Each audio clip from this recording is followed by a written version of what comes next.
Let's talk about the public housing residents. They'd been people who were up to date with their rent. They had a lease, et cetera, et cetera. What happened to them when they came back? Well, the folks that had leased and paying the rent, they wasn't notified when they got back. The leases were no longer good for, to be able to come back in public housing. That was one of the tactics that Hanover himself and HUD did to the folks that were living in public housing. And so that's for those folks, they just don't have no way to come back.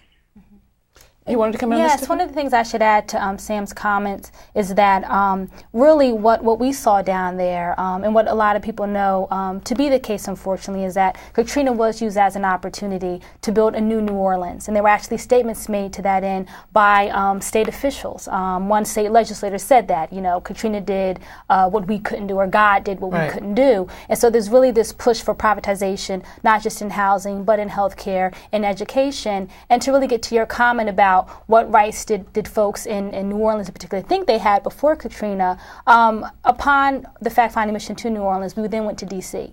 and we met with officials at FEMA. And one of the staffers working on Gulf Coast Recovery said, well, I've worked all around the world in post-disaster, post-conflict areas. And one of the things that's different about my work overseas and in New Orleans in this country is that in developing nations, there really is no government.